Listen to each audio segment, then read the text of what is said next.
2 years ago, before Breaking the Chains even started, people used to think I was crazy, flipping this tire over 30 kilometers in 30 days to raise awareness to post-traumatic stress disorder.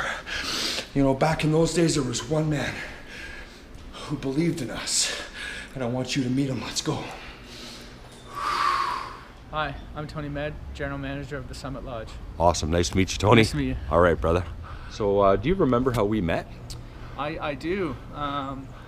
Some of our front desk girls were like, this big crazy guy out in the lobby stealing internet.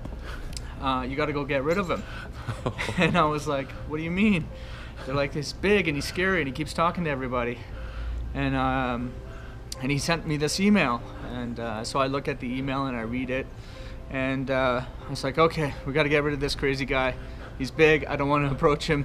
I'm going to write an email. So I wrote an email, well worded, and I politely asked him not to attend the Summit Lodge anymore.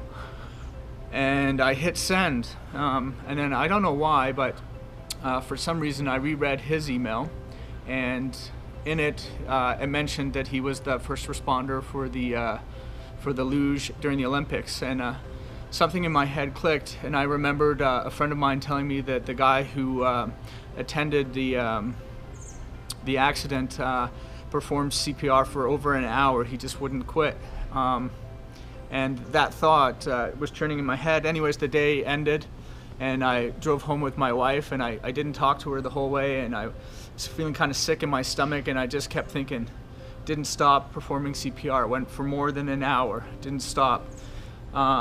And I thought, I gotta meet this guy and see if he's legit, and see what's really going on here and why he's stealing our internet, and why he just doesn't use his house or internet like everybody else.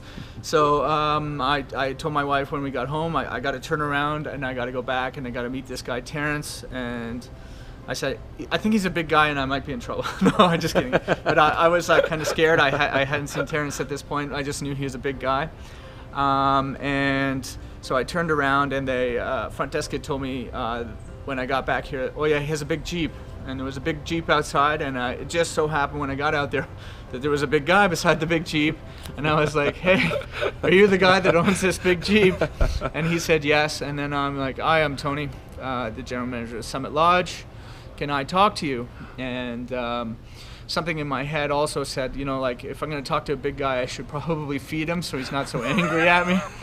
And then, and I also thought that I would just allow myself to take in anything that he told me and like figure out where he's really at. And so we shared a dinner, and then we found out we had similar life stories, different but similar. And yeah, and then we became friends, and I helped him out. So awesome, awesome. Wow, thank you very much, Tony Med. And just so you know, I'm just going to let the people out there know with what exactly Tony had helped me out with.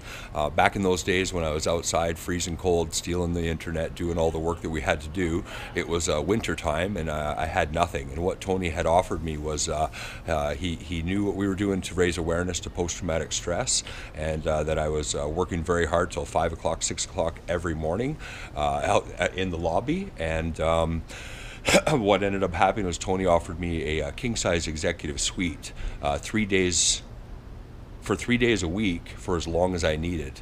And here we are 2 years later, and I still have a beautiful room upstairs, a roof over my head, and somewhere warm and safe to do all the work that we're doing.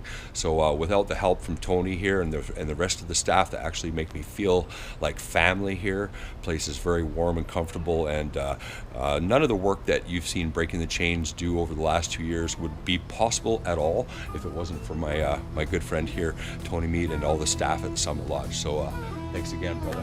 Yeah, let's have a hug.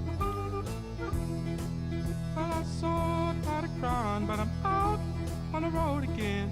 I'm on the road again.